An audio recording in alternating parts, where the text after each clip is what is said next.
Bom, então, tirou? Saiu? Vocês estão me ouvindo? Nós estamos ouvindo. Tá. Então, agora nós vamos começar o estudo, né? Com o Então, doutor tá. Roberto. Então, boa noite a todos. É um prazer a gente estar junto de novo aqui nessa nossa reunião da AME. E só falar para vocês que eu não estou vendo ninguém, né? Aqui na minha tela só está a apresentação do PowerPoint. Então, qualquer dúvida, qualquer coisa, a Gabriela vai fazer essa moderação para a gente. Não sei se quiserem perguntar durante a aula, se quiserem deixar para fazer pergunta no final, fiquem à disposição. A gente tenta organizar da melhor maneira possível. Bom, então nós vamos dar sequência, pessoal, ao nosso livro, A Alma da Matéria. Esse item que está na página 9 do livro físico e parece que na página 19 de quem está com o livro digital, que é Matéria Mental e Cocriação. Para a gente preparar essa aula, nós pegamos aqui, aparece o meu mouse ou não? Aparece sim, Rogério, Então aparece. tá. Então, o que a gente pegou aqui para preparar essa aula? Nós pegamos o livro, logicamente. Esse cara aqui é um cara muito legal, que a gente vai falar bastante dele nessa aula, que é o Alexandre Fonseca. Ele é um físico e um espírita de carteirinha. É um cara fantástico, já veio para Rio Preto, tem vários seminários espíritas, e nesse site aqui, ó, Espiritualidade e Sociedade, ele deve ter ali uns 30 trabalhos, textos sobre física, sobre espiritismo e vários outros temas. Então, esse cara é um cara que é um cara referência para mim, quando a gente vai falar um pouco dessa área aí de física, a gente vai tentar arranhar alguma coisa hoje. O livro que a Marlene mais usa na obra é esse livro do Mecanismos da Mediunidade, que é a psicografia lá do Chico Xavier, do Valdo Vieira, pelo espírito do André Luiz. Então, todas ali as referências bibliográficas, vocês vão ver que tem muita referência do André Luiz, né? E o principal é esse mecanismo da mediunidade. E, lógico, as obras de Kardec, e esse livro aqui, que depois a gente fala um pouquinho para frente, que é sobre o perispírito. Então, vamos lá, pessoal. Lembrando mais uma vez, é sempre importante a gente saber o paradigma espírita, né? O que é? O que o espiritismo fala a respeito do universo? Então, ele entende que existem três coisas diferentes que estão demonstradas aqui no slide. Uma coisa é Deus, que seria a inteligência suprema, causa primária de todas as coisas, ou seja, o criador de tudo. A segunda coisa que é diferente de Deus é o espírito. Esse princípio inteligente, a gente não sabe direito o que é, né? Nós sabemos que não tem forma, nós sabemos que é a sede da inteligência, da consciência, que ele é individualizado, nós temos vários detalhes, mas não sabemos como funciona, se isso é uma energia, o que é isso. Nós não temos conhecimento, nem a doutrina espírita não tem conhecimento disso. E tem um terceiro elemento distinto de todos esses dois, que é a matéria. Essa matéria, ela vai se separar também. Ela vai ser a matéria bruta, que é a do nosso plano físico, e uma matéria etérea, que é a matéria do mundo espiritual. Nós sabemos que o espírito atua nessa matéria. Então, o espírito atua só na matéria etérea quando ele está desencarnado. E ele atua na matéria etérea, que atua na matéria física quando a pessoa está encarnada. Então, não dá para o espírito ligar direto na matéria física. Ele tem que estar ligado na matéria etérea para depois ordenar o corpo. Então, vamos começar aí, gente. Quem tiver com o livro, é legal seguir. Olha esse primeiro parágrafo aí do nosso livro. Matéria mental. Tá? Então, nós vamos tratar de duas coisas, matéria mental e cocriação. Matéria mental. O pensamento é produto da alma e não secreção do cérebro. Aqui nós já temos uma parada. A primeira parada é essa. A ciência nossa nos diz que o pensamento, ele é do cérebro. O cérebro, através de suas conexões, através de neurotransmissores, através de plasticidade, ele que produz a inteligência e o pensamento. Então, no paradigma espírita, isso é falso, isso é errado, e isso um dia a medicina vai chegar lá. Mas o paradigma espírita diz que o pensamento é produto da alma, ou seja, do espírito, e não uma secreção do cérebro, ok? E aí ela diz mais aí nesse começo aí, esse parágrafo é dela mesmo, da Marlene.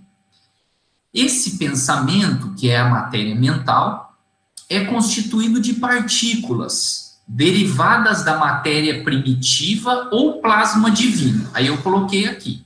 Essa matéria divina, esse plasma divino, essa matéria divina, é o que a gente chama de fluido cósmico universal. É uma matéria básica que formações dela, né, composições, vão formar todas as outras matérias.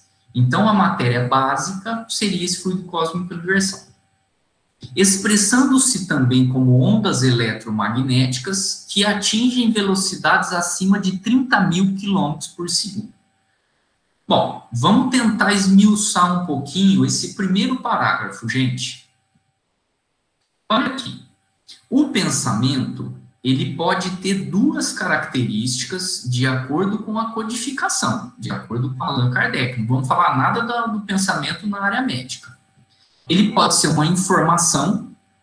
Então, eu pego lá no Livro dos Espíritos, a pergunta 835, e Kardec pergunta: será a liberdade de consciência uma consequência da de pensar? Aí vem a resposta dos Espíritos. A consciência, ou seja, eu saber que eu sou eu, vamos dizer assim, uma forma bem básica, é um pensamento íntimo que pertence ao homem como todos os outros pensamentos. Então, nesse sentido aqui, meus irmãos, Kardec, e em várias outras passagens da obra de Kardec, ele fala que o pensamento é a consciência é o pensamento, eles estão juntos os dois. Então, isso teria uma conotação de informação. Mas existe uma outra maneira de entender o pensamento, e essa maneira é o que a gente vai explorar. Porque, como informação, como consciência, nós não temos muitos detalhes. Pelo aquilo que eu falei, a gente não entende muito de espírito. Só que o pensamento, na codificação de Kardec, também pode ser matéria. E matéria, a gente vai lembrar, Deus, espírito e matéria. Então, está sendo dito aqui que o pensamento pode ser uma matéria. Veja, ele surge do espírito, mas ele pode ser uma matéria. Olha lá na Gênesis, no item 9. Em muitos passos do Evangelho se lê: mas Jesus, conhecendo-lhes o pensamento, lhes diz. Então, Kardec comenta na Gênesis: como poderia ele conhecer os pensamentos dos seus interlocutores, senão pelas irradiações fluídicas destes pensamentos, e, ao mesmo tempo, pela vista espiritual que lhes permite ler-lhes no fórum íntimo. Então, aqui Kardec está nos dizendo, lá nas obras básicas, que o pensamento é uma irradiação fluídica, ou seja, ele é um fluido cósmico universal. Por quê? O fluido é o fluido cósmico universal. Então, esse trabalho aqui, gente, é o trabalho do Alexandre Fonseca. Eu vou passar isso no grupo depois. Mas aqui ele distingue pensamento, se é matéria, ele fala um pouco de física quântica, né? Mas ele vai dar vários exemplos na codificação, explicando quando é usado como informação e quando é usado como matéria. Então, vamos voltar lá. Olha aqui a primeira frase aí do nosso livro. O pensamento é constituído de partículas derivadas do fluido cósmico universal. Então, aqui está batendo 100% com o que Kardec nos ensinou. o pensamento ele pode sim ser uma matéria e ele pode estar relacionado à questão do fluido cósmico universal. Vamos seguir um pouquinho, então, adiante nessa frase. Expressando-se também como ondas eletromagnéticas. Gente, o pensamento é uma onda eletromagnética? Vamos raciocinar isso, gente? Será que o pensamento é uma coisa que a gente tem condição, por exemplo, de dizer que é uma onda eletromagnética? Ó, eu vou abrir aqui para vocês para a gente raciocinar em cima disso aqui. Ondas eletromagnéticas são aquelas que resultam da libertação de fontes de energia elétrica e magnética em conjunto. Então, nós estamos vendo aqui uma onda eletromagnética. O que a gente sabe sobre isso? Quando uma partícula se movimenta velozmente, com a velocidade da luz, a energia liberada apresenta o aspecto de uma onda, igual a gente está vendo aqui. Por isso que recebe o nome de onda eletromagnética. E mais, existem 7 tipos de onda eletromagnética. Esses 7 tipos são o que a gente consegue medir com os nossos aparelhos. Essas ondas eletromagnéticas, elas variam. Esse pontinho pequenininho que vocês estão vendo aqui no meu mouse, é o que a gente tem de luz visível. Então, isso é o que a gente enxerga, dependendo da frequência e da ondulação, eu vou enxergar uma luz de uma cor diferente. Fora a luz que a gente vê, nós vamos ver ondas infravermelho, micro-ondas, ultravioleta, raio-x, raio gama. Todas essas ondas eletromagnéticas, meus irmãos, elas são mensuráveis, elas são medidas. Então, nós temos a condição de medir quando existe uma onda eletromagnética. A gente consegue perceber isso através dos nossos instrumentos. Só que a gente consegue ver, nós conseguimos ver o pensamento? Não conseguimos, né? Nós não conseguimos medir o pensamento de uma pessoa, pelo menos até agora não, né? Nós conseguimos, às vezes, através da ressonância funcional, que é um motivo para a gente bater um papo numa próxima aula, a gente consegue ver que área do cérebro está sendo ativada no momento de um pensamento, mas a gente não consegue medir o pensamento. Então, quando ela fala aqui, e a gente vai ver isso no André Luiz, essas partículas do fluido cósmico, elas se expressam como ondas eletromagnéticas, mas não necessariamente são ondas eletromagnéticas. Porque se o pensamento for uma onda eletromagnética, nós teríamos a capacidade de mensurar esse pensamento.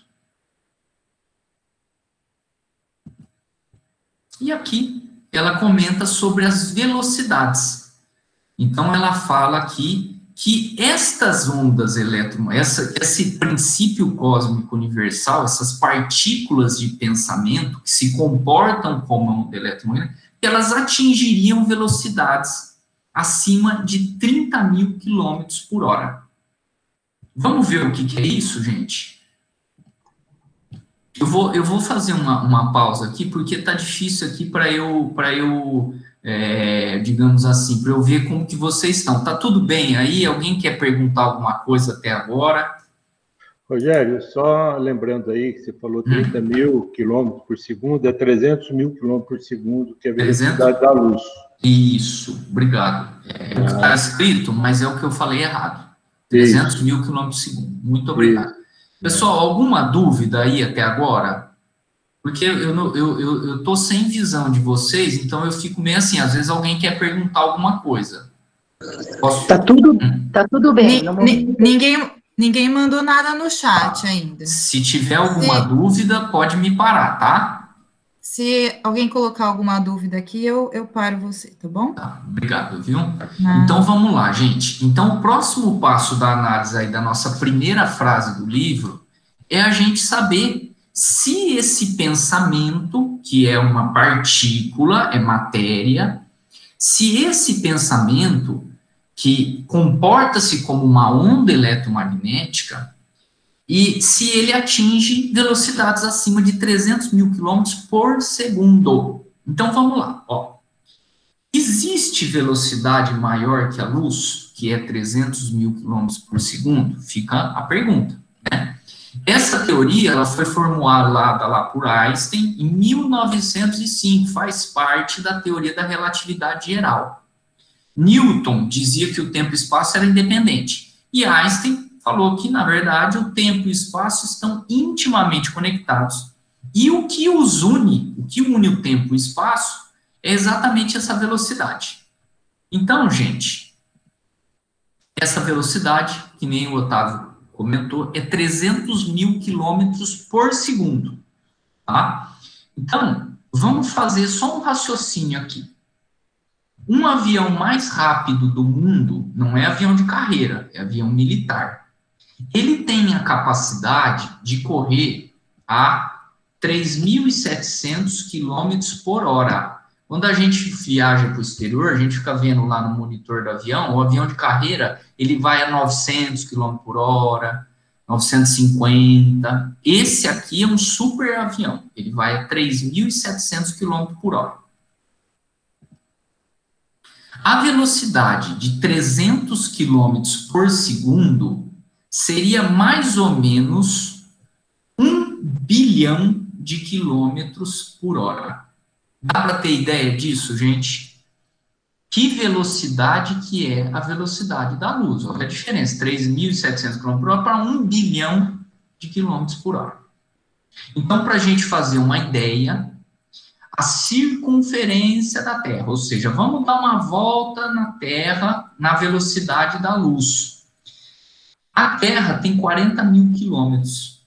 Então, se eu der uma volta na Terra com a velocidade da luz, na verdade eu dou 7 voltas e meia na Terra em apenas 1 segundo. Tá? Então, essa é a velocidade da luz. E Einstein diz na teoria dele que não existe uma velocidade maior do que a velocidade da luz. Vamos tentar entender por que agora. Essa rapidez, né, estonteante, essa massa, a partícula, a massa que chega a essa velocidade, ela ganharia um efeito de massa enorme. E o exemplo que a gente usa é que nessa velocidade da luz, uma pessoa que pesa 80 quilos chegaria a pesar 2 toneladas. Então, como que você consegue uma energia tão grande para você conseguir acelerar uma massa de 2.000 toneladas? É praticamente impossível. E o segredo que quando um objeto aumenta de velocidade, isso significa justamente que ele ganhou energia, tá? Então, esse ganho de energia que vem na equação do Einstein é igual a massa sobre uma constante ao quadrado. Então, a velocidade, quanto maior a velocidade, quanto maior o ganho de energia, maior a massa do indivíduo. Dá para entender isso, né, gente? O que seria um fóton? O fóton são partículas que compõem a luz e podem ser definidos com pequenos pacotes que transportam a energia contida nas radiações eletromagnéticas. Então, por que a luz é tão rápida? A luz é tão rápida, meus amigos, exatamente porque o fóton, ele não possui massa. Como ele é uma partícula sem massa, ele nunca pegou um fóton na mão, nenhum cientista conseguiu ir lá e medir qual que é a carga, qual que é a massa do fóton. Como ele é muito leve, ele consegue viajar a altas velocidades. Então, qualquer coisa pesada viajaria a uma velocidade menor do que o fóton. Faz sentido por que o Einstein fala que não existe coisa numa velocidade maior do que a velocidade da luz? Gente, ficou claro isso? Se alguém tiver dúvida, me fala. Bom, esse cientista aqui, ó, esse britânico aqui, Jim Al-Khalili, né, deve ser indiano, radicado lá na Inglaterra, como a maioria dos cientistas do mundo, né, o são. Olha lá o que ele fala. Nada pode ir mais rápido, porque essa é a velocidade do próprio tecido do espaço-tempo. E a luz viaja a essa velocidade. Não é que a luz seja nesse sentido, não é que a luz seja especial nesse sentido. É a própria velocidade que é especial em nosso universo. E aí ele fala, pode haver outros universos nos quais a velocidade máxima seja diferente. Nós não conhecemos universos paralelos. A ciência não fez nenhuma demonstração científica de que exista universo paralelo. Mas existem um monte de teorias, e aí não é assunto para esse nosso bate-papo, que falam que existem vários universos. Então, os cientistas entendem que nesse universo nosso, vamos colocar aqui nessa nossa matéria bruta, não existe velocidade acima da luz. Então, vamos lá. Se o pensamento é constituído de partícula, ele é uma matéria. Ele é derivado do fluido cósmico universal. Ele se expressa mais ou menos como onda eletromagnética, embora a gente viu que não é, porque a gente não consegue medir. E ele caminha a velocidades acima de 300 mil quilômetros. Então, esse pensamento, ele não faz parte da nossa rotina de matéria pesada. É isso que ela está falando aqui para a gente, né? Não sei se vocês entendem assim, mas a gente não tem capacidade de medir isso ainda, porque dentro do nosso conhecimento, nós paramos nesse, entre aspas, universo. Olha lá, então, no André Luiz, gente, no Mecanismos da Mediunidade. A matéria mental, essas partículas de fluido cósmico universal, embora em aspecto fundamentalmente diversos, obedece a princípios idênticos àqueles que regem as associações atômicas na esfera física. Então, o André Luiz aqui, ele não está afirmando que o pensamento é uma radiação eletromagnética, mas que eles têm funcionamentos similares. Então, a gente tem que tomar cuidado quando a gente fala que o pensamento é uma onda eletromagnética. Ele funciona muito parecido porque ele também é uma matéria, mas ele não é uma onda eletromagnética. Vamos seguir um pouquinho à frente aí, gente. Ele comenta aí algumas outras coisas, mas eu estou trazendo essa frase aqui para a gente refletir. Obedecem, porém, às mesmas leis da física quântica. Essa frase, gente, é da Marlene. Tá? Na próxima aula a gente vai ver isso um pouquinho melhor, tá? Mas a frase continuada é a da Mecanismos de Mediunidade, tá? Então ele fala assim, ó, o halo vital ou aura de cada criatura permanece tecido de correntes atômicas sutis dos pensamentos, que eles são próprios ou habituais, dentro de normas que correspondem, como é que são? A lei de quanta de energia e aos princípios da mecânica ondulatória, que lhe imprimem frequência e cor peculiar. Então, a gente está vendo aqui que André Luiz, nesse Mecanismo da Mediunidade, ele fala sobre a aura, ou o halo vital, tá? É o que eu estou grifando aqui para vocês. Mas, gente, o que é essa aura? O que seria essa aura?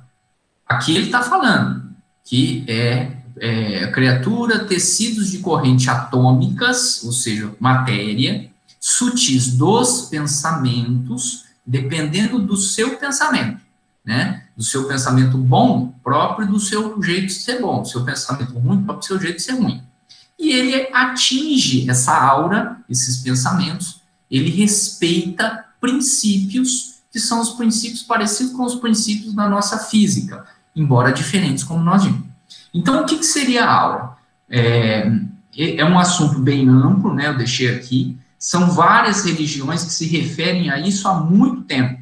Há um corpo invisível que todos possuímos por vários nomes. E aí ele traz vários nomes aqui. Corpo sutil, corpo astral, corpo etérico, duplo etérico, corpo fluídico, corpo beta. Vários são as definições de aura. Aqui, por exemplo, lá na Igreja Católica, a auréola, que seria uma forma de aura. Mas ela está muito presente, meus irmãos, nas teorias hinduístas, né? Os hindus, eles tendem a falar bastante de aura, né? E nós vamos ter, mais à frente no nosso livro, depois vocês dão uma olhada aí, nós vamos ter falando aí, na página 14, corpo causal, corpo mental, corpo duplo etéreo, e nós vamos tocar um pouco mais no como funciona a aura, as cores da aura, tudo isso. Mas vamos aqui definir a aura a partir aqui do que nos traz esse livro aqui, que é um livro espírita, que é um livro reconhecido, inclusive, pela FEB. Olha o que ele traz e olha por que eu estou chamando a atenção, gente.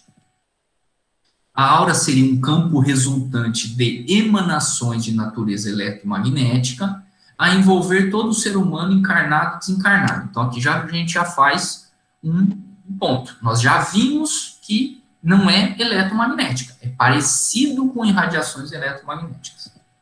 Reflete não só a realidade evolutiva, seu padrão psíquico, como a sua situação emocional e o estado físico, se a pessoa está encarnada. Se a pessoa não está encarnada, ela vai refletir um estado perispíritico, ou estado do espírito. E aí é que vem. Espelha, pois, essa aura, ela é um espelho do ser integral. O que é o ser integral? O espírito. Então, essa aura, ela vai espelhar o que a gente é. Ela espelha a alma, o perispírito, o duplo etéreo e o corpo. Então, ele está nos falando aqui, e na literatura a gente vai ver, inclusive do André Luiz, que essa aura, ela espelha o corpo da pessoa. Ok, gente? Olha lá. A aura seria, então, uma emanação do corpo? Será que a aura é uma emanação do corpo, meus irmãos? Né? Por que eu estou perguntando isso? Porque se a aura for uma emanação do corpo, é da matéria. Aí a gente teria condição de mensurar isso.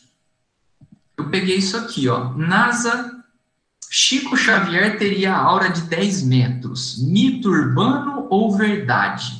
Eu nem abri para ver o que é, né? Nem tive a curiosidade de abrir, porque, assim, uma coisa que não tem menor sentido, né? A NASA vem falar que o Chico Xavier tem uma aura de mais de 10 metros, né? Na doutrina espírita não tem menor sentido isso. Mas o questionamento é exatamente esse. Será que a aura, como é dito ali no nosso slide anterior, ela também emana do corpo? Será que a gente poderia medir essa aura? Vou fazer uma pausa aqui para acordar vocês aí, mais uma vez lembrando que eu não estou vendo ninguém, né? E aí, gente, alguém quer comentar alguma coisa sobre isso? Alguém quer falar alguma coisa? Será que a gente consegue medir a aura? Alguém quer falar alguma coisa? Rogério, eu estou me lembrando aqui a respeito da visita... Quem que é? É a Márcia Barroso. Oi, Márcia. Pois não. Estou me lembrando da visita que o Divaldo fez ao Satya Sai Baba, na Índia. E eu me lembro dele comentar do tamanho da aura do Satya Sai Baba naquela época. Sim. Que é um guru indiano, que tinha um ashram lá, né? Então, eu não sei como é que fica essa questão de tamanho, né? De medida de aura. Só queria comentar isso. Não, legal. Eu achei muito legal você comentar isso, porque talvez a gente nem fosse falar isso aqui na apresentação. Mas você me lembrou, não tem slide disso. Ó, quando o Divaldo fala isso, ele está vendo com uma visão que a gente não tem, que é a visão mediúnica. A visão mediúnica, ela tem a capacidade de ver a matéria etérea. Você concorda comigo? Então, se ele viu que esse mentor hindu tem uma aura enorme, é pela capacidade mediúnica.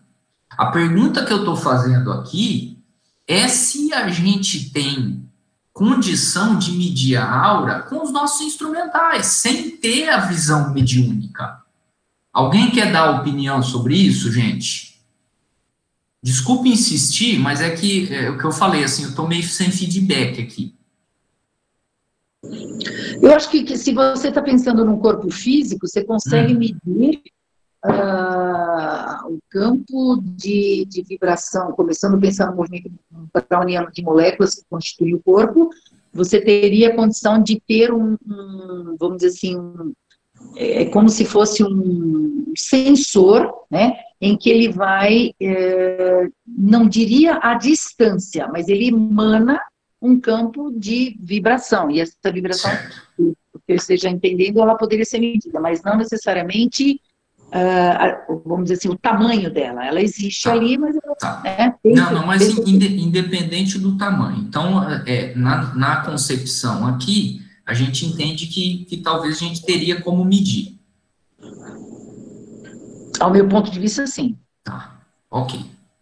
Bom, tô vendo que ninguém mais quer participar. Vamos seguir, então, em frente aqui, gente. Esse aqui, é possível medir a aura? Isso aqui eu peguei na primeira coisa que sai no Google. Em qualquer coisa que você colocar lá, é possível medir a aura, mensuração da aura, cientista mede a aura, a primeira coisa que aparece é essa. Então, ele fala que é fácil medir a aura. Ela fala assim, lá nesse site aí, que é espiritualista. Você deveria se colocar de frente com uma pessoa, fixar os olhos nos olhos delas, dentro dos olhos, contar até 5. Depois que fecha o olho, tá? Abre os olhos e fixe o seu olhar no alto da cabeça dessa pessoa que está na sua frente. Conte novamente até 5. E faça uma pergunta interior. Qual é a cor desta aura? A resposta surgirá na sua mente instantaneamente. E você vai conseguir descobrir que cor é a aura dessa pessoa, o tamanho dessa aura, e aí você vai relacionar as cores com o que ela fala ali. Aura vermelha, o que significa? Aura amarela, o que significa? Aura azul. E aí, gente, acreditamos nisso ou não acreditamos? O que vocês me falam? Não dá para acreditar, né? Eu nunca fiz esse teste. Fala. Não, eu também não acho que é por aí. Não, né? E igual isso, nós temos ali na internet umas 7 maneiras de medir a aura, tá? Em vários sites diferentes, eu não vou colocar aqui por causa de tempo. Mas, a princípio, a gente não acredita nisso. Por quê? Porque a gente não consegue ver a matéria do pensamento, que a gente já cansou de ver que o pensamento, ele é uma matéria que não é mensurável aqui. E a gente não consegue medir, através dessa forma, possibilidades eletromagnéticas que estejam sendo exaladas da parte física. Então, isso aqui é falso. Vamos seguir. Olha essa outra matéria aqui. Cientistas conseguem provar a existência da aura humana. Esse aqui está num site, que é o site lá do... Até deixei marcado aqui, mas é um jornal da internet. Então, a chamada é Cientistas conseguem provar a existência da aura humana. É um trabalho de Stanford, fala nesse site, e fala no outro site também. Nenhum dos dois cita referência bibliográfica, tá? Eu não fui atrás. Por que eu não fui atrás? Eu poderia até ir. Porque no outro site, que é o da BBC, ele fala ali pra gente. Mas, esoterismo à parte, a ciência comprovou a existência de uma aura viva, individual, chamada espossoma humano. E não tem nada a ver com as energias espirituais. Esse trabalho parece que é verdadeiro, que saiu em vários sites, né? Eu não peguei lá para ver, aqui na Universidade de Stanford. Ele diz assim, ó, o espossoma é o tema central de um estudo desenvolvido por esses grupos, e ele descreve uma nuvem pessoal de micro-organismos, elementos químicos e outros compostos que supostamente ali que nos acompanham, tá? Então, esse aqui também, a gente não pode falar que é a aura que nós vimos como definição lá. Vamos seguir. Foto-Kirlian. A Foto-Kirlian, gente, tem vários livros que falam sobre isso na codificação espírita. Inclusive, aquele livro do Perispírito e vários outros livros usando a Foto-Kirlian como, às vezes, comprovação, inclusive, da vida espiritual, né? Quando a gente faz a pesquisa na internet e vê lá Foto-Kirlian, olha as fotos que aparecem. Aqui é a foto de uma ferramenta. A ferramenta tem uma aura, que nem a gente entendeu lá, que André Luiz posta pra gente. Flor, folha. A Foto-Kirlian verdadeira, ela é lá de 1919, onde um alemão, um russo, fez lá um trabalho fotográfico conectado nessa voltagem aí, e ele viu que saiu lá uma outra imagem projetada. Será que nós podemos usar essa Foto-Kirlian como uma prova ou como uma forma de mensurar a aura, gente? Mais uma vez, pelo que eu entendo, eu acho que não. Primeiro que essa voltagem, essa coisa da foto, nunca foi feito novas fotos, que nem tem aquela foto que a pessoa está lá com é bem famosa essa foto, né? A pessoa está lá numa reunião, é tirada uma foto, e quando foi revelar, ela estava com gesso no braço. Não sei se foi Divaldo, eu não sei. Será que a gente pode confiar nisso como evidência científica de que existe aura? O que vocês me falam, gente? Vamos dar uma discutida aí. Alguém pode me ajudar nisso?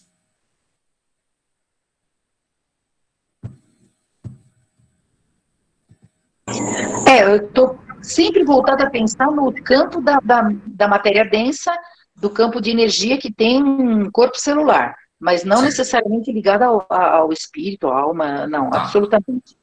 Tá. Ok. Mais alguém? Ok. Obrigado, então, novamente, a Márcia aí, tá? Vamos seguir aqui nosso raciocínio, tá? Isso tudo, gente... Então, Rogério, só corrigindo, foi a Margarete que falou. A Margarete? Desculpa. Isso. Eu tô sem áudio aqui, eu tô sem foto e sem ver quem tá escrevendo, desculpa. Tranquilo. Gente, tudo isso aqui que nós estamos discutindo tá dentro desse nosso livro aqui, tá? São poucas frases que estão aqui dentro, mas que se a gente começa a raciocinar e refletir em cima, vejam como tem bastante coisa para a gente pensar e principalmente para a gente estudar. Eu não sou dono da verdade, pelo amor de Deus, se eu estiver sendo errado, por isso que eu estou abrindo para vocês. A ideia aqui é a gente compartilhar esses pensamentos, a ideia é a gente compartilhar conhecimento para que a gente entenda melhor do espiritismo. Muitas vezes a gente fala lá, espiritismo é meio maçante, só fala em reforma íntima, a gente que já sabe do espírito, do perispírito, mas olha como que são coisas, detalhes pequenos que você vê. Nós pegamos duas frases e nós estamos discutindo aí um assunto que traz dúvidas a todos aí há pelo menos 40 minutos, ou sei lá, 30 minutos. Vamos seguir em frente. Gente, o que tem na obra de Allan Kardec sobre aura? Nada. Não tem uma vírgula sobre aura. Abre lá o Kardecpedia, você digita aura, não sai nada. Né? Quer dizer, lá ele faz uma pesquisa inteira na obra de Kardec, não tem nada. Kardec fala nas obras póstumas em atmosfera fluídica e atmosfera individual. Então, vamos lá. O perispírito não se acha encerrado nos limites do corpo, como numa caixa. Então, o perispírito, quando nós estamos encarnados, ele não está preso ali dentro do corpo. Pela sua natureza fluídica, ele é expansível. Então, ele está grudado no corpo, mas ele se expande. Irradia para o exterior e forma, em torno do corpo, uma espécie de atmosfera que o pensamento e a força de vontade pode dilatar mais ou menos. Daí se segue que pessoas aqui, sem estarem em contato corporal, podem achar-se em contato pelos seus perispíritos e permutar a seu mau grado impressões e, algumas vezes, pensamentos por meio da intuição. Gente, olha lá o que ele está falando. A gente falou lá da brincadeira, lá da aura de 10 metros do Chico Xavier. Essa aura é um pensamento, é uma irradiação fluídica, é um fluido cósmico universal. É isso que Kardec está falando. Ele não está falando nada de corpo. E ele fala que a gente pode expandir isso ou não.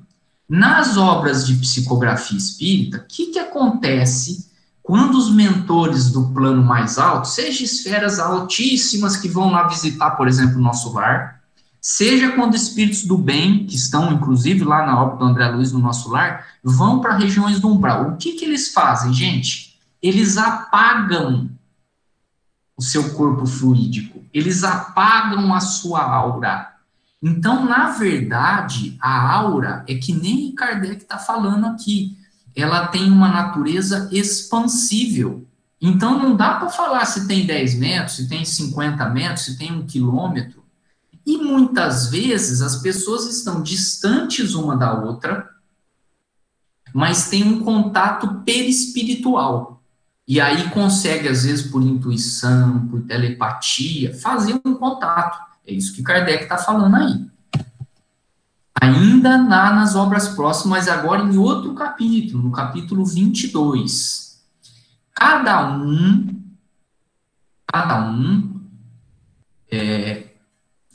de nós tem, pois, o seu fluido próprio, que envolve e acompanha em todos os movimentos, como a atmosfera acompanha cada planeta. É muito variável a extensão da irradiação dessas atmosferas individuais. Achando-se o espírito em estado de absoluto repouso, pode essa irradiação ficar circunscrita aos limites de algum espaço, mas atuando à vontade, pode alcançar distâncias infinitas. À vontade com que dilata o fluido, do mesmo modo que o calor dilata os gases. Então, nessas duas passagens, gente, e só nessas duas passagens, Kardec fala alguma coisa parecida com aura, que é a atmosfera fluida e que é a atmosfera individual. Por que eu estou trazendo isso aqui? Porque Kardec não comenta na sua obra que a aura seria um produto do corpo. As diferentes atmosferas individuais se entrecruzam e misturam sem jamais se confundirem, exatamente com ondas sonoras, embora sejam distintas. Vamos lá seguir. Agora nós vamos pegar a opinião do André Luiz. Então, no nosso livro, Mecanismos da Mediunidade, agora nós vamos ver o que o André Luiz fala. Então, lá no capítulo 10, que é a recomendação da nossa Marlene nesse livro aqui, que é o livro Alma da Matéria. Se vocês pegarem ali essa parte, está no capítulo 10 sobre a aura. Então, vamos lá. Ele fala assim, ó, articulando ao redor de si mesma as radiações das sinergias funcionais das agregações celulares do corpo físico ou psicossomático, a alma encarnada ou desencarnada está envolvida na própria aura ou a túnica de forças eletromagnéticas em cuja tessitura circulam radiações e são perturbadas. Difícil, né, gente? Difícil entender o que o André Luiz está tentando dizer aí pra gente. Né? De novo, ele usou eletromagnético, a gente já viu que o pensamento não bate muito com o eletromagnético é mensurável, né? Mas vamos tentar desembaraçar isso daqui. Ó. Eu inverti. Eu peguei a parte de baixo aqui, ó, a alma encarnada, e joguei para cima, para a gente tentar entender melhor isso aqui. Olha o que ele fala. A alma encarnada ou desencarnada, ou seja, o espírito, está envolvida na própria aura, ou túnica de forças eletromagnéticas, em cuja tessitura circulam irradiações que lhe são peculiares. Até aqui tudo bem. O espírito está mandando força eletromagnética, que seria a aura, ou forças parecidas com forças eletromagnéticas, que seriam a aura. Articulando ao redor de si mesma as radiações das sinergias funcionais das agregações celulares, aí sim, do corpo físico ou psicossomático. Então, ele está falando que essa aura, entre aspas, se articularia com as agregações celulares, com as nossas células do corpo físico ou psicossomático. Ok, gente? Então, aqui, André Luiz, ele está nos trazendo uma opinião diferente. Ele está falando aqui uma contradição, entre aspas, né? Porque Kardec, em momento algum, fala que a aura seria coisa física, tá? Então, eu coloquei aqui mais ou menos o que a Márcia comentou, né? Sabemos da conexão entre o perispírito e cada célula do nosso corpo. Então, o perispírito está ligado em cada célula do nosso corpo. Sabemos que cada átomo, aí sim, matéria, possui uma carga. O nosso corpo, sem dúvida nenhuma, que emana um eletromagnetismo físico, né? Porque cada átomo tem energia. Essa energia, ela vai emanar, né? Mas será que a gente pode chamar isso de aura? Então, essa que fica a dúvida. Vamos pensar do ponto de vista do André Luiz. Se o espírito, ele vai coordenar o meu perispírito, que é a matéria. O meu perispírito, ele vai dar a aura, através do pensamento e da matéria espiritual. Esse perispírito, ele coordena as células do nosso corpo. Então, a gente sabe que isso é verdadeiro. Mas será que essas células do corpo emanariam o que a pessoa é? Então, essa que fica a dúvida, gente. E que eu não vou saber responder para vocês, tá? Se é possível medir uma aura, se não é possível, a gente não sabe, porque ficou nessa contradição. Quando acabar a apresentação, eu vou mostrar para vocês, eu vou passar para vocês um texto daquele Alexandre Fonseca, vale a pena ler, sobre o duplo etéreo, que também é uma dúvida no espiritismo, porque o Kardec não fala de duplo etéreo, mas André Luiz e várias obras de codificação vão citar o duplo etéreo. O espiritualismo, essas teorias, esses hinduísmos, todos eles vão falar do duplo etéreo, mas Kardec não falou. Então fica aquela coisa, aqueles kardecistas, que são aqueles kardecistas ferrenhos, eles não vão admitir que a aura seja medida por coisa física, porque o pensamento não seria dentro da nossa faixa, digamos assim, dentro do nosso universo. Talvez ele seja do universo, talvez não, ele é, com certeza, né, porque o perispírito é do universo paralelo, que a gente não consegue medir, né?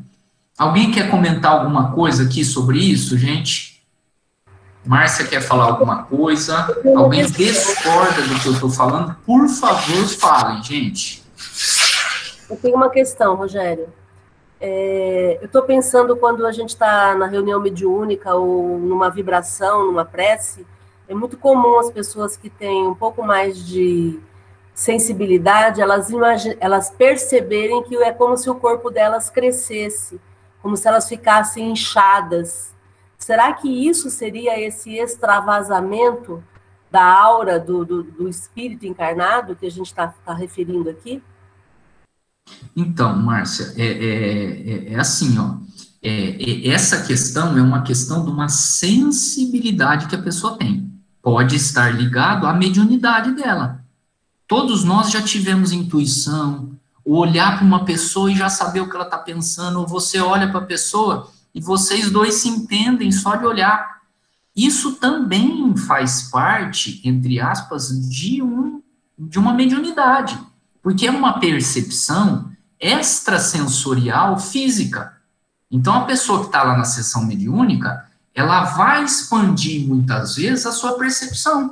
Por quê? Porque ela está conectada muito mais ao plano espiritual, muitas vezes, do que focada aqui no plano físico. Quem tem, por exemplo, a dupla visão, a pessoa está aqui, mas ela consegue enxergar lá em Paris, né? Porque ela conseguiu com que seu perispírito se expanda. Não é que o perispírito saiu daqui, o espírito saiu daqui, foi lá para Paris, deu uma espiada e voltou. Não, o perispírito está aqui. Só que aqui ele está vendo com a visão do olho, que é limitada. A visão espiritual, você não precisa de olho. Então, daqui você consegue enxergar onde você está mentalizando. Então, essa questão que você comentou é pura verdade, você tem toda a razão. Agora, outra coisa é a gente saber se essa coisa que nós estamos medindo, que são tentativas de aferição, né, se ela seria uma aura mesmo, ou se isso é uma terminologia que não é uma terminologia espírita, né? Então é isso que a gente tenta ver. Kardec foi um profundo estudioso de Mesmer. Tem esse livro aí do Paulo Henrique Figueiredo, é fantástico, gente. A série do Paulo Henrique Figueiredo é fantástico. Ele é muito claro. Tem palestra dele, inclusive, lá no Kardec. E o mesmerianismo, que é o magnetismo animal, é o precursor do espiritismo, como ele conta muito bem nesse livro. Então, a gente sabe que existe um magnetismo físico, um magnetismo animal, que não tem nada a ver, por exemplo, que nem nessa figura, com o passe espiritual. O nosso passe, vem um espírito aqui, e esse espírito faz a transmissão de energia, de fluidos positivos. No magnetismo físico, que é verdadeiro, porque Kardec reconhece, ele é puramente físico. Então, nós teríamos que ter aí, gente, uma terminologia melhor, um entendimento melhor. Por que eu estou falando tudo isso? Porque, recentemente, acho que até mandaram, recentemente não, lá no começo do nosso grupo, mandaram lá para a gente um livro de um autor americano, não sei, que ele falava que ele media a aura, que através dessa técnica, uma série de perguntas, uma série de medidas, ele conseguia reconhecer se a pessoa era uma alma boa, se era uma pessoa ruim, se era... Então, assim, o que eu quero levantar aqui nesse nosso bate-papo, que é um bate-papo científico, né, é exatamente isso. Até que ponto a gente pode confiar que se mede a aura da pessoa? Até se alguém achar aí no grupo do WhatsApp e quiser postar de novo, porque eu não achei, mas enviaram aí no grupo, um lugar onde faz medida de aura, tem um livro falando sobre isso. Eu, particularmente, tirando as minhas conclusões, né, eu não acreditaria, tá, gente? Porque eu não acredito que a gente consiga mensurar ainda aqui na Terra, esse pensamento que é essa emanação do fluido cósmico universal, que estaria dentro da matéria etérea. Então, só para já, título já de encerramento, já finalizando o nosso bate-papo aqui, gente, quando a gente fez essa folhinha aqui, a gente trouxe aqui que existem três coisas: Deus, o Espírito, o fluido cósmico. Quando o Espírito coordena a matéria espiritual, que é o perispírito, e a matéria, ele coordena com o fluido, por isso que está verde a setinha. Tá? Ele vai coordenar com matéria. Então, ele usa a matéria do fluido cósmico universal, que está imerso em tudo, para coordenar essa matéria e coordenar essa daqui. Tá? Mas a concepção, tá, que Kardec nos passa, inclusive lá nesse trabalho que eu vou passar para vocês, desse físico, desse Alexandre, ele acha que a aura, ele acha que a matéria espiritual, ela não pode ser mensurada aqui na Terra, e essas teorias não estariam legais. E para encerrar, já que o nosso item aí é matéria mental e cocriação, eu vou encerrar com essa frase aqui, né, que é a frase aí do nosso livro aí, gente. Olha lá. Essa frase aí, ele fala assim pra gente. Nos fundamentos da criação, ela fala pra gente, copiando o que André Luiz disse no mecanismo da mediunidade. Nos fundamentos da criação, vibra o pensamento imensurável do Criador. Gente, pensamento imensurável. Pensamento, o Criador, ele cria igual a gente? Não. André Luiz deixa bem claro. Nós não sabemos como que o Criador faz, Nós não sabemos se ele pega o fluido cósmico universal, igual o espírito pega, e molda o painel mental. Nós não sabemos disso, por isso que ele fala, o Criador, através do seu pensamento imensurável, e sobre esse plasma divino vibra o pensamento, esse sim, mensurável da criatura, a constituir-se no vasto oceano de forças mentais em que os poderes do espírito se manifestam. Então, gente, a título de reflexão, afinal de contas, a gente falou muita coisa de ciência, não sei nem se vocês gostaram aí do nosso bate-papo, mas a título de reflexão, nós participamos da cocriação. O que significa isso? A gente produz o universo, é isso que está sendo dito aqui, e a gente não tem dúvida que isso é verdade, né? Por quê? Porque o nosso pensamento é matéria, o universo é matéria, um pode interferir no outro, não tem como ser diferente. Então, é fundamental para nós, como profissionais da saúde, que trabalham com pacientes e pessoas que estão também no dia a dia, nós termos o pensamento no bem, nós termos a conexão com o mais alto, sempre estarmos orando, sempre estarmos pensando em coisas boas. Por quê? Porque não é dúvida, não tem dúvida, que esse pensamento vai influenciar a nossa psicosfera. O nosso pensamento influencia a nossa aura, né? Mas ele vai influenciar a nossa psicosfera, que é o que nos cerca, o nosso lar, o nosso trabalho, o nosso centro, a nossa cidade, o nosso estado, o nosso país, o nosso mundo. Então, só depende do homem mudar as coisas que acontecem aqui, porque nós somos seres co-criadores. Gente, vou abrir mais uma vez aí, já que é encerramento. Alguém quer perguntar alguma coisa? Alguém quer fazer algum comentário? Está dando já aí quase 1 hora de bate-papo nosso. O Rogério, quer tirar a apresentação ou você vai passar mais alguma coisa? Porque aí você consegue ver todo mundo. Ah, tá. Eu vou mostrar aqui, gente, então, antes da gente, então, abrir aí para o pessoal, eu vou mostrar que, assim, ó, nós paramos, quem tiver com o livro, por favor, abra aí, nós paramos aqui exatamente nessa frase última que a gente colocou. Obedecem, porém, as mesmas leis da física. E ficaram faltando praticamente 2,5 páginas desse item, tá? Nessas 2,5 páginas é exatamente aonde vai se comentar sobre física quântica, que é uma coisa muito em voga aí no espiritismo. Muita gente falando de física quântica, que os princípios da física quântica. E aqui, esse princípio aqui, esse estudo desse neurofisiologista, um estudo antigo, em que ele coloca 2 pessoas numa gaiola, que é a gaiola, puxa, me fugiu o nome bem agora, né? Faraday. Isso, a gaiola de Faraday. Mas uma gaiola, não essa daqui, isso aqui é só um exemplo. Essa gaiola, ela não passa nem onda elétrica e nem magnética. Então, a pessoa fica isolada lá dentro. Além de pôr nessa gaiola, ele ainda põe as pessoas longe umas da outra. E põe elas para meditar.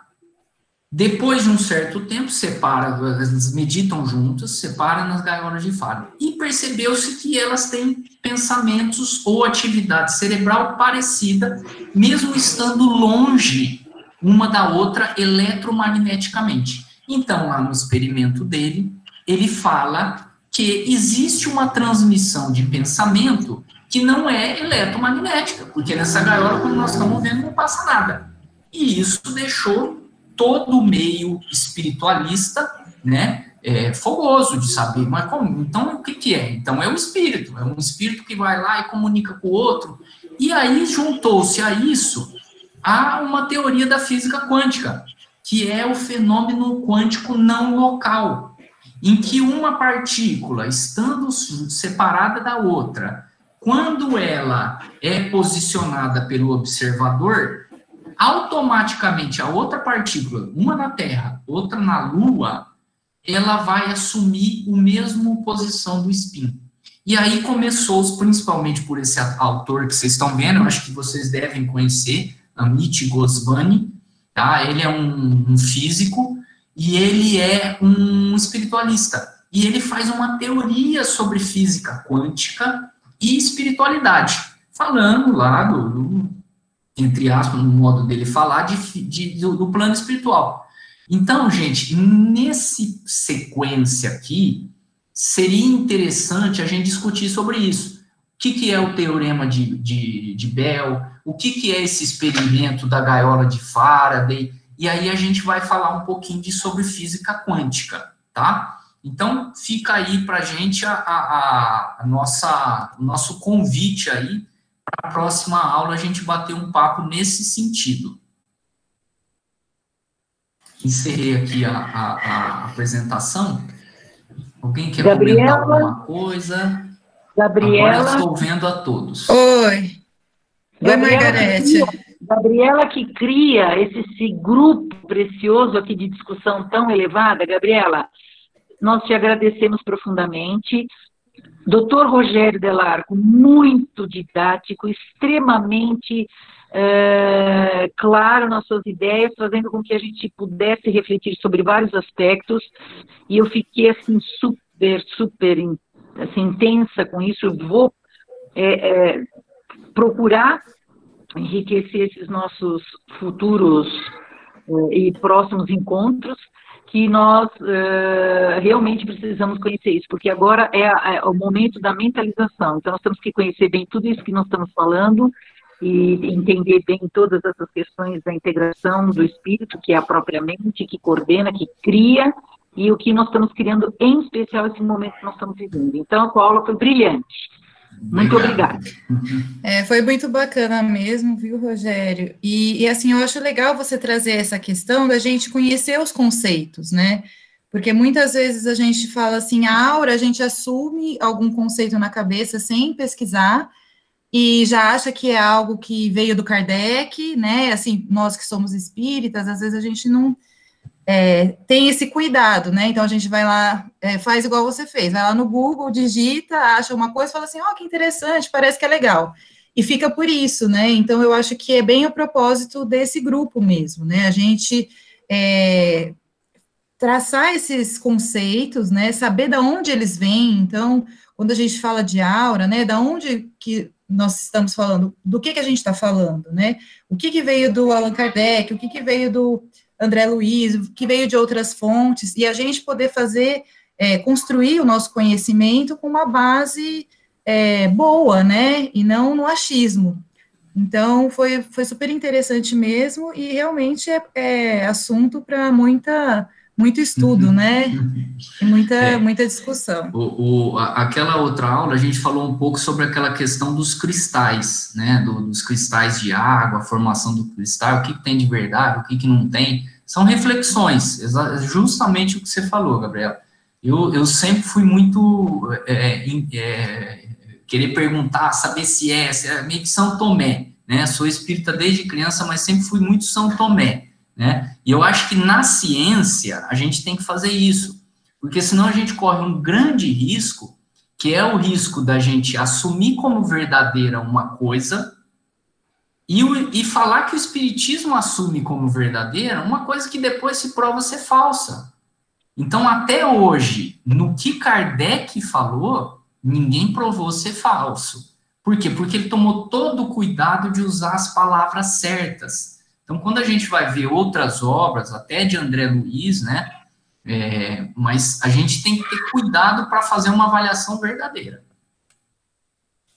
Eu acho interessante essa reflexão que você trouxe sobre a questão do eletromagnético, né, desse termo, porque a gente viu até que no André Luiz, né, muitas vezes ele utiliza esse termo para descrever mesmo o pensamento, né, Sim. E aí a gente sabendo que esse termo ele se refere a algo que, por enquanto, nós não podemos incluir o pensamento.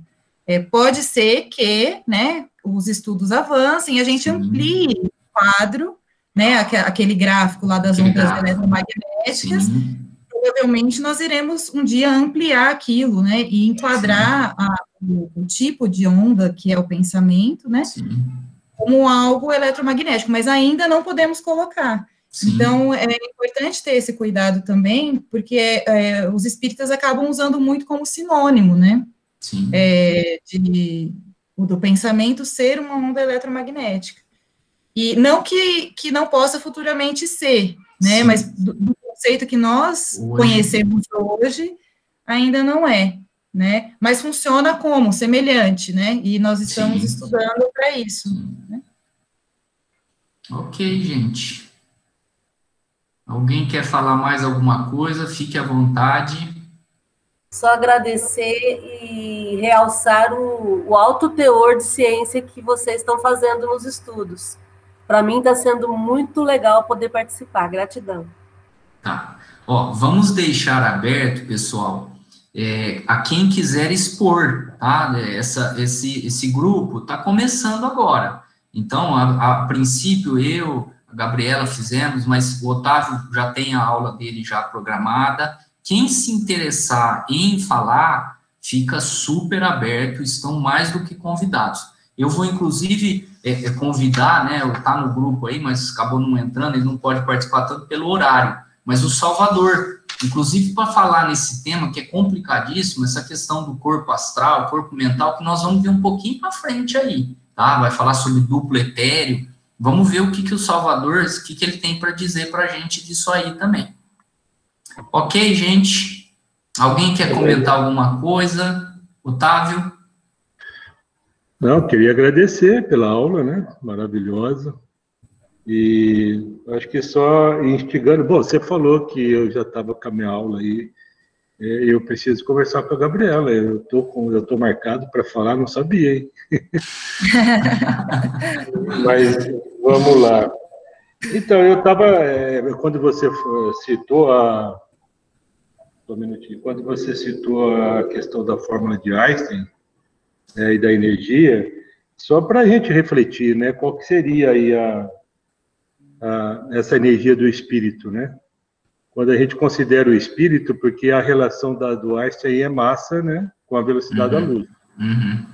Ao quadrado. Então, quer dizer, um mínimo de massa que você tem uma grande energia. Sim. Tá certo? Então, qual que seria a massa do espírito? Então, quer dizer, se o espírito sem, né, já é totalmente iluminado, será que ele deixaria de ter perispírito? Porque o perispírito tem uma densidade. Então, a gente, dentro dos estudos que eu fiz, perguntando qual que é a massa do espírito, né, na verdade, a massa do espírito é informacional, vamos dizer, né? Então, podemos dizer que a massa do espírito é zero. Mas aí a energia seria zero. Então, nós podemos refletir. Se a massa do espírito é informacional, o espírito, ele não tem uma energia material, mas ele tem uma energia informacional. Tá certo? Só para a gente alimentar essa discussão aí, porque tem estudos sobre isso, né? E eu acho muito interessante. Então, na verdade, é um tipo de energia que nós não conhecemos ainda, né? Essa energia informacional. Tá certo? É justamente isso. A gente não tem nem como falar, né? Nós não temos um termo para falar o que é o espírito, qual que é essa... A gente fala energia, né? Mas Kardec usa princípio inteligente, né? Mas essa questão do peso do espírito... o espírito ele não tem peso, né? Porque ele não é matéria, né? O fóton, por exemplo, ele não tem massa, não significa que ele não tenha peso, né? Porque ele é acelerado, né? Então, são coisas também diferentes. Mas eu acho que é uma reflexão válida. A reflexão que você fez foi uma reflexão que não participou nem da nossa discussão aqui, porque a gente não consegue entender o espírito, né? Então, o que seria esse espírito? Acho que foi bem legal o que você colocou. Porque essa questão aí dele ter uma energia informacional reflete que ele tem a condição de impactar a matéria, né? A gente sabe que o espírito impacta a matéria. Sim. Então, são coisas que a gente vai aprender quando a gente estiver lá no mundo espiritual, bem lá em cima, né? Nós vamos ter que estar muito melhor espiritualmente para entender. Tá certo, mas é legal, muito legal. Vamos deixar combinado, então, Gabriela, se você não... Também não precisa ser isso, mas na aula que vem, na reunião que vem, daqui 15 dias, a gente falar de física quântica de verdade, tá? Vamos. Eu tenho isso preparado, tá? Agora, se quiser mudar um pouquinho de assunto, intercalar com outra coisa, a gente pode também postergar isso para depois, se quiser tratar algum outro assunto. Eu acho legal a gente dar continuidade, né, ao capítulo, e os assuntos estão interligados, né, e se alguém tiver algo a colocar, algum artigo que viu a respeito, aí entra em contato com a gente vai encaixando, né, nas discussões. Maravilha. Vamos encerrar, ninguém quer fazer mais nenhum comentário? Tá dando aí mais ou menos 1 hora aí que a gente está, 1h15, né? 1h20, 1h20, nós começamos atrasado. Então, bom, gratidão ao estudo, viu, Rogério? Muito obrigada, gratidão a todos que estão participando, enriquecendo, muito bacana, né, tá nesse movimento. Tá, vamos fazer então a nossa prece de encerramento. Vamos então fechar os nossos olhos e mais uma vez, unidos que estamos nesse momento, em pensamento, em transbordamento do nosso perispírito, em expansão espiritual, nos encontramos unidos em busca do conhecimento